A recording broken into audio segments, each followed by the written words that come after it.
I'm one of the citizens who would like to thank you to changing it to 6:30. So I'm always late. I'm always something with my grandkids or some meeting I have to attend that they decide they're going to meet till 5:30, and I can't get from Detroit back to here. So I appreciate that time change if that matters to all of you. As far as you having better things to do, truthfully, I think if you got better things to do and take care of the kids in this community, you ought to find a new job. That's my thought. You got better things to do, you're in the wrong location. You know exactly what I meant. I would like to thank the new board for coming and being here, and the new member of the board, and I'm just glad you're all here and it's ready to go to work again. So thank you for running and being here. Thank you, Mr. Van Horn. Next, we have Jessica Pumphrey.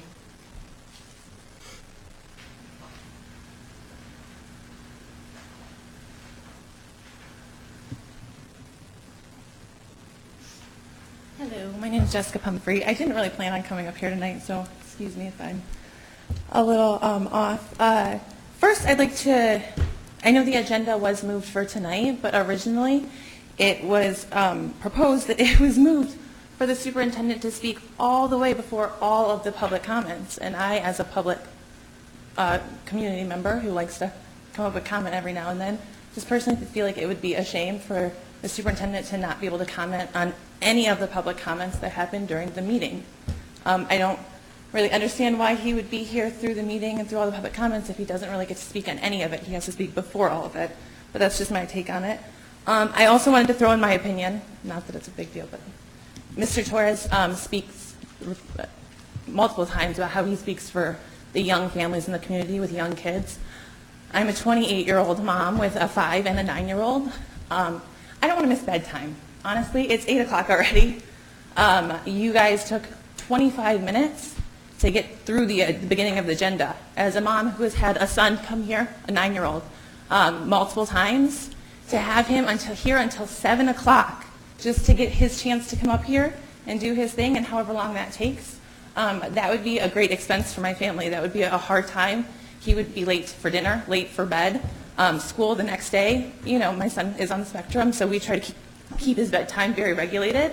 And personally, I know a half hour might not be a big deal for some people, but it is for us, and it would just be a shame to not have that opportunity or to have to sacrifice some of my son's time for that. And then last, I just wanted to touch on what seems important to some people, the Michigan Association of School Board and their indicators of effective board members and effective meetings. Under board members, it says that you should focus the board agenda and meeting on issues related to improving student achievement. I just wanted to recap. Tonight, you guys argued about social media policies again. I just had to do so long of that. You guys argued if the superintendent gets to speak before you or after you. And you guys argued about your meeting start time and if you have to take time from your job for that. And I was just wondering when we're going to circle back around to the kids and student achievement and what's really supposed to be focused on here. Thank you.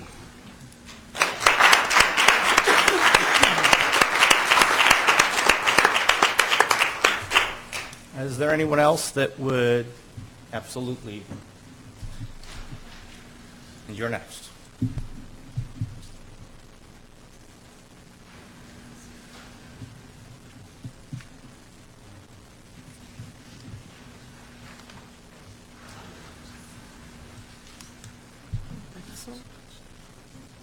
My name is Mary Crate. I am not only a Waterford teacher, I am a Waterford parent, 4 kids that, well, one that won't probably graduate because her mental health issues, not afraid to say that, who gave up many nights to be here when I probably should have been home taking care of her. Here's my concern. Last year when we voted on the contract, would you like to see what was said about me on social media? They didn't say it about any of you. They said it about me. Because as the union president, I didn't do what I should have done for my teachers. They were blowing it up. You now want me to sue my colleagues? Because they're saying horrendous things about me on Facebook. Why the heck do we spend $100,000 on an anti-bullying campaign? This is exactly what we don't want our kids to do. I just got done with my 8th graders telling them freedom of speech does not mean you can go on social media and tell somebody, you're fucking stupid, you're ugly, your mom addresses you funny.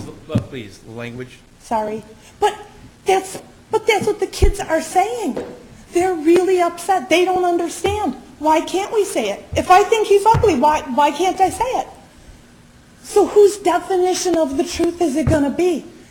And if we want the bullying to stop with our kids, then the adults in this community better start acting like the role models they need.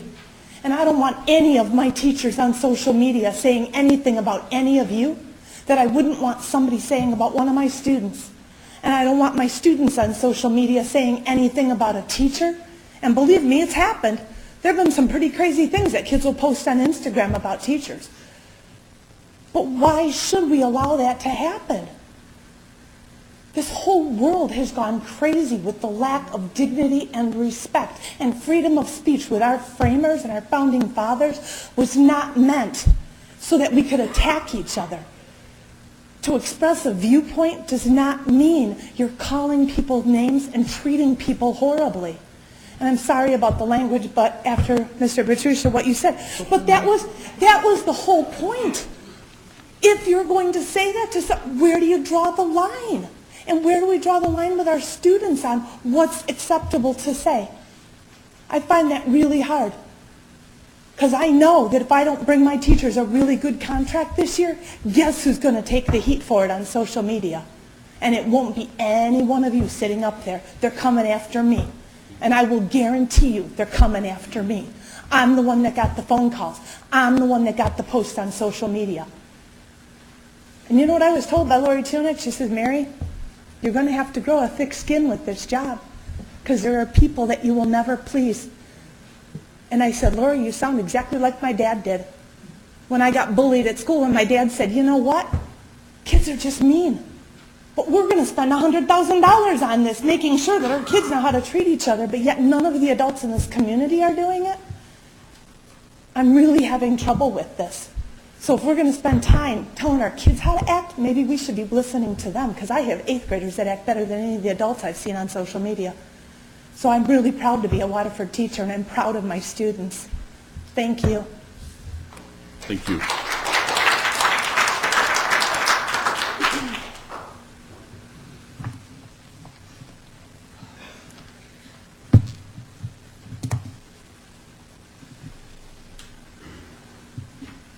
Mr. Petruccia, I'm not going to use your language. I'll clean it up a little bit. And I'm still trying to figure out. That. Thank you. Still trying to figure out what social media is.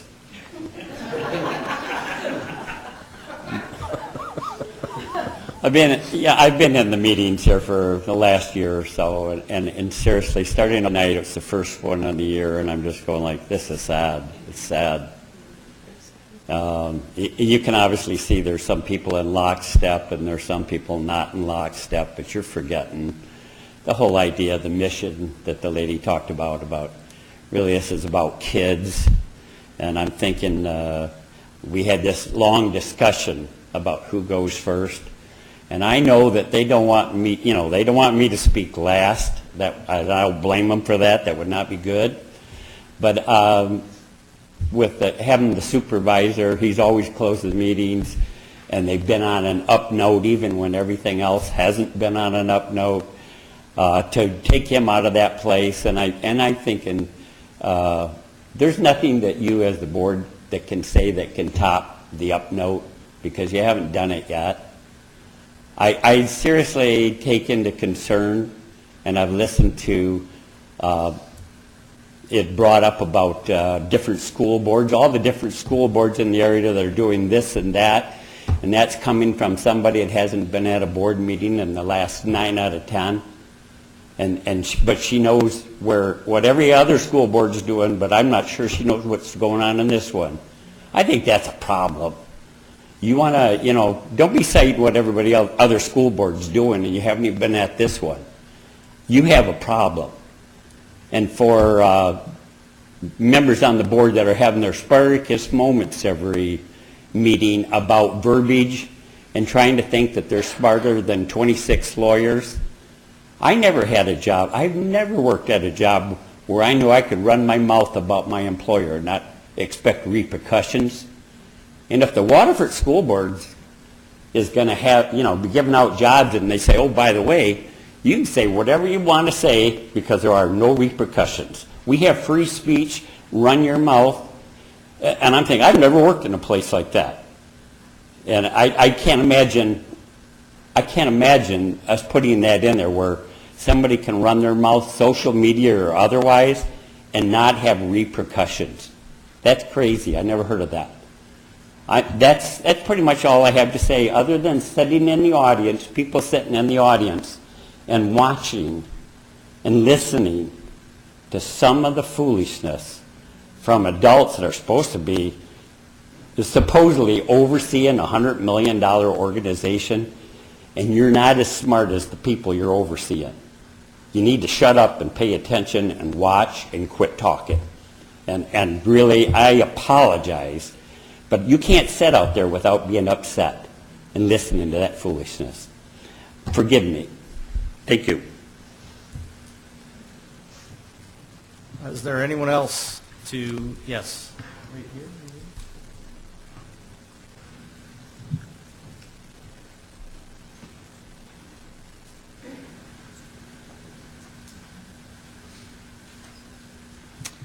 Good evening. Lisa Kane. I have 2 kids at Kettering. I'm going to switch the topic a little bit tonight. I wanted to welcome Ms. Joslin. Congratulations. Welcome. I put my thoughts together on paper so I wouldn't stammer too much tonight. We'll see if I can work through it. So I've attended and watched many of the school board meetings on the videos because it's available online. And I've noticed a few issues that continue to come up in the discussion. 3 that have stood out to me are that there's a demand for smaller class sizes, that the fund balance is desired to be at a higher percentage rate, and that we need to increase the staff pay and give them their steps. So I just have noticed this coming up in other meetings. It came up Monday night at the special meeting. And I feel like as a board, you all need to have a common direction and give some unanimous direction to the administration on these issues. You need to pick one and prioritize. They are all very important, but we have a finite amount of money that is allocated to us, and only one of those issues can truly be improved at a time. And I feel like what I've noticed is that as soon as the administrators present on one of these topics, someone at the board says, oh, well, what about class size? But class sizes should be smaller. We just gave all this money to the teachers, but class size should be smaller. And if they do something about class sizes, oh, well, fund balance needs to be bigger. Fund balance should be bigger, and we need to, and if you talk about the fund balance and how wonderful it is that we're over the 5%, oh, but we haven't given our teachers a raise, and only 2%. And there's never any, let's focus on one thing, okay? So obviously, class size is dictated by contracts. And we've heard reports that our class sizes in our district are great. There's often a bubble that comes up and makes one, you'll get the anomaly of a big, you have 3 third-grade classrooms in one building one year, and it moves up. And so there might be that, but for the most part, class size really, I don't think, is our issue that we need to focus on. So when you have 3 buckets, they all need money, but there's only so much coming in. If you sprinkle a little bit in each bucket, you're not getting anything of value added. So our fund balance, Mr. Holbrook has explained it many times. Our balance is over the 5% required by the state now. We're not on their radar. We don't have to worry about anyone from the state coming in and taking over our situation here. So it's outside of our circle of control right now because the state is not going to give us enough money to make a big dent in that and make it so that we don't have to borrow a lot of money when we have that time of our budget is due and we have to say what we're spending and the state is giving us our money. So there's always going to be that time that we need to borrow money, and we're going to pay the interest on that. There's no way around that. So I would like to see the board focus on how we're going to increase teacher pay and give teachers some steps. That really would be nice to see some unanimous direction given on that. I feel like it would just be nice if we can start the new year fresh. You could tell I wrote this at 9 o'clock this morning. I have really, really high hopes. I was horrendously let down, horrendously let down. Still, it's the same old song and dance up here. It's the same old thing, old grudges coming up. I'm so tired about what happened for 6 months ago in a meeting, a year ago in a meeting, whatever. Move on, grow up. For crying out loud, if my kids gave me that, well, what about, well, Ben did, but what about Ben? You know what I tell him? You don't worry about what they're doing, you worry about what you're doing. This is just getting so old. It's getting so old. I really wish that we could move on.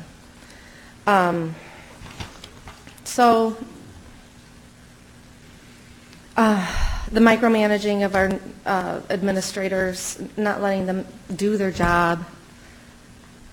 It's really, Monday's meeting was ridiculous. It was unnecessary. It went on and on and on, talking about old nitpicky issues. I know, I'm running into my 5 minutes. Actually, I didn't start the timer. I was just Fine. kind of looking, but I'll give you a few more seconds. Oh my gosh. I run the clock. It's not like we didn't It's up. keep you here a little late, It so. won't be yet. So, oh, and then you started talking. I get my seconds back, Bob. It's already over. So, I'm in charge. here's the thing. I would also like to see everyone attending their one-on-ones with the superintendent, and make sure, maybe if we're better informed when we come to the meetings, we can do better at having a consensus when you get to talk about an issue. So, thank you.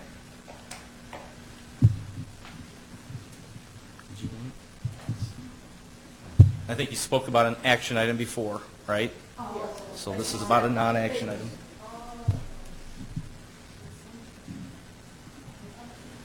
I have sat back here wishing I could comment, and you opened it up. Yes, I would appreciate the meeting starting at 6:30. As you noticed, I just barely made it in here. I was standing at the back when the pledge was being said. Having the superintendent speak, and I spoke to this before, you probably forgot, when Miss Jocelyn spoke about her 2 twin boys and a neighbor that were not on the bus driver's bus list on the first day of school. They did not know where to go. They found out from somebody else where the stop usually was, and she asked, are these boys on the list? Because we have not received the postcard, nobody's answering the phone, nobody's telling us anything. Superintendent Wunderlich smoothed it over at the end by, well, when they get in high school, things are a little mixed up, and the kids start driving themselves, and the buses, you know, they will space out, regulate after a while. The boys were not on the bus driver's bus list. I don't care how many people drive themselves. If they are not on the bus list, they were overlooked. He did not address that these 3 children, and there were approximately 1,200 district-wide that were not assigned buses and on the bus driver's bus list. That was the issue. And you're arguing again over this social media thing. I go back to define inflammatory. Actually, that one you'd already talked about, so I'm going to stop you there. Okay, thank you. All right. Anyone else? Mr. Grant.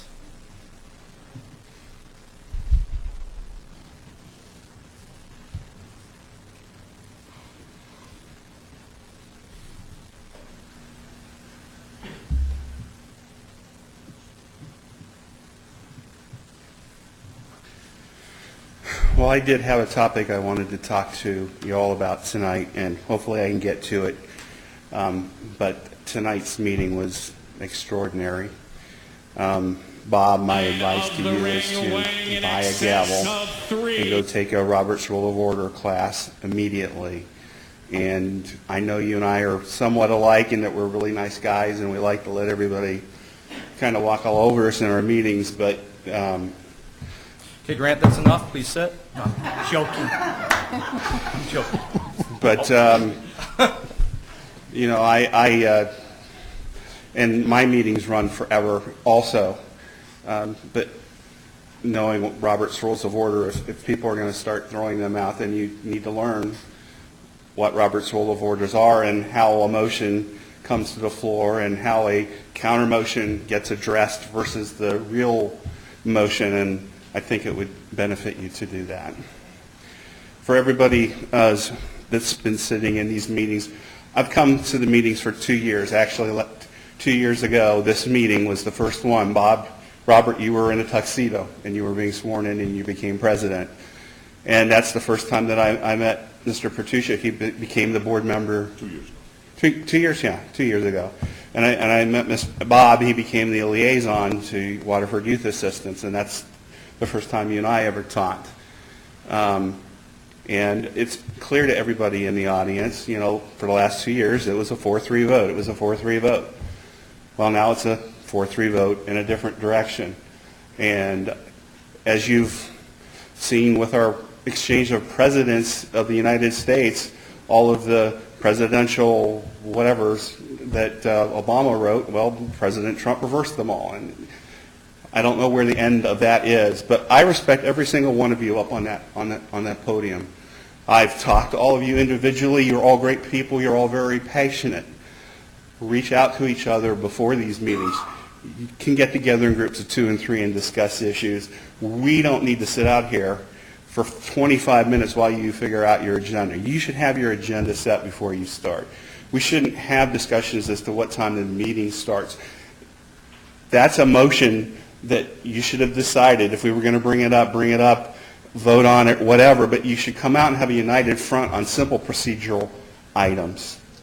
And I could go on and on, but I really wanted to talk about National Mentoring Month, which is this month, and all of you know that I'm passionate about that. It's apparently National School Board Week or Month also, and I began volunteering as a mentor. Part of an organization that has 2 mentoring programs. Youth Assistance has Bucket of Love, a community or school-based program, and we have Mentors Plus. I encourage everybody in the community to consider becoming a mentor. It's a very noble activity, guiding a student who may not have the support, the family support of 2 parents and grandparents and brothers and sisters.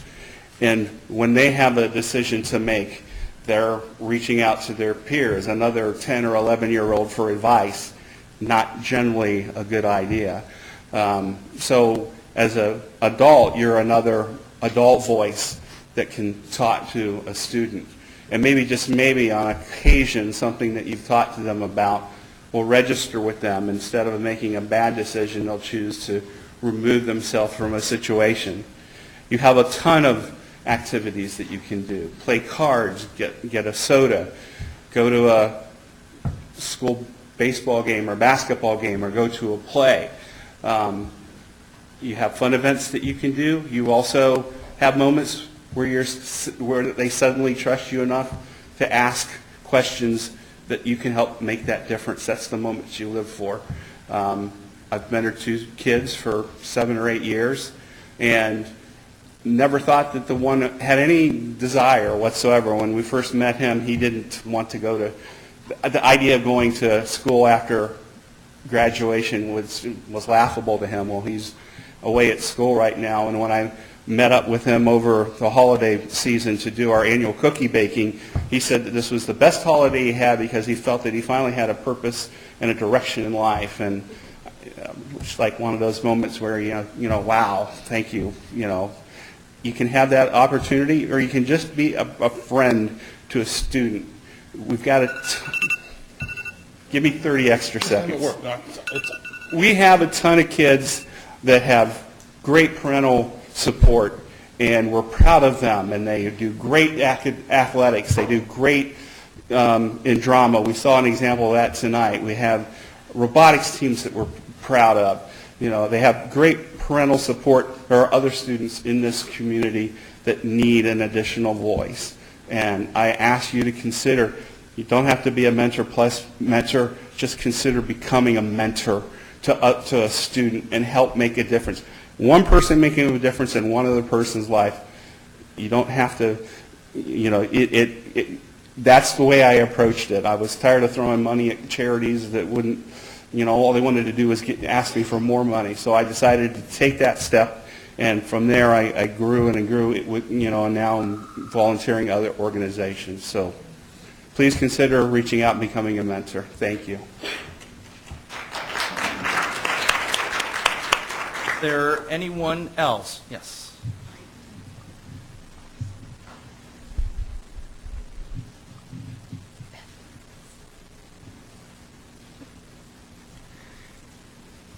Hi. Oh, really short.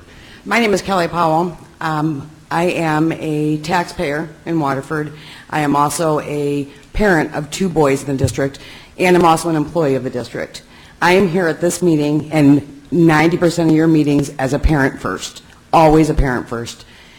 But I do want to touch on the social media thing, nightmare that you guys have been dealing with. Every company has a policy about what is acceptable to be put on social media. It's just the way it is. We have a constitutional right to bear arms, but there's laws and rules against it taking into public places, so we don't do that. It is common sense, like Mrs. Hall said, it is common sense and decent for people not to go to social media to vent their anger. John Paul, your biggest complaint is that you want, if an employee is hurt by the district, you want them to be able to go to social media and raise it there. Why? Why would that be your recommendation? The right to free speech is my complaint.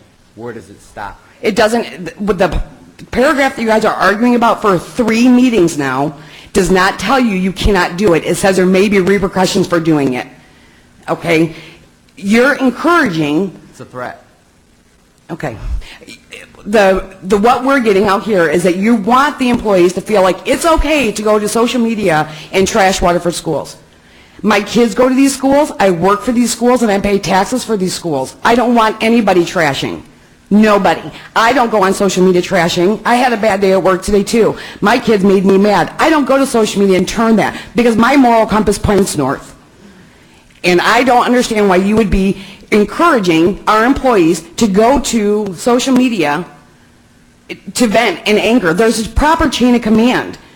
You just go to your superior, then their superior, you go that way. To encourage our people to go on social media is irresponsible on your part.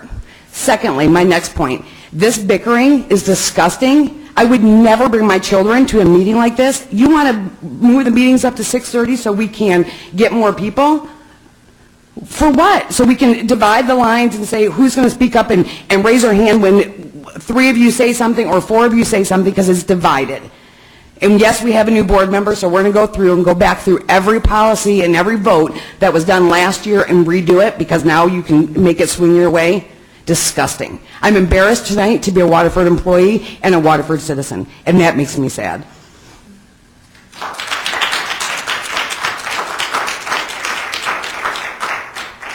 Actually, Mr. Van Horn, you already got your 5 minutes, so it's 5 minutes per person. But we have another meeting next month. I just had a question. I didn't understand. It sounds like, according to this gentleman, he may know a lot more than me. We'll get to it next month. It sounds like they've taken away the right for administrators. Did you want to speak? Yes. Is that been taken away from them? That's what I don't understand. Get with you after the meeting. Yes.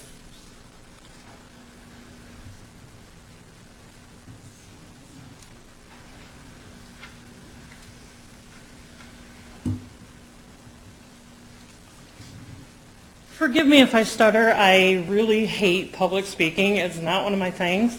But I really want to stand up for my daughter, who is 6 years old, and she's in the ASD program over at Houghton. I'm concerned about, it seems like there's a high turnover rate, and it could just be me, of teachers, social workers, and parapros for the ASD department. My daughter last year lost a really good teacher just after spring break. Honestly, I don't know who her special ed teacher was at the end of the year. This year, she's been through 2 teachers already, countless aides. and she just lost a really good aide just before Christmas. Now we are starting back on having issues with her acting out, and I think it's because of the familiar faces are gone. And we are trying to keep a steady routine for her, steady bedtime. Nothing has changed, only different faces. And I know some of them are leaving because other districts are giving higher pay. So maybe we can look into giving our teachers, especially our ASD teachers and our parapros, a raise. They deal with meltdowns, they deal with bathroom problems, they deal with all sorts of stuff. As a parent, I deal with at home. And I am so thankful every day that they have those parapros at school to help her. But I really just, on behalf of them, I think they deserve much more money than they are being given. Thank you.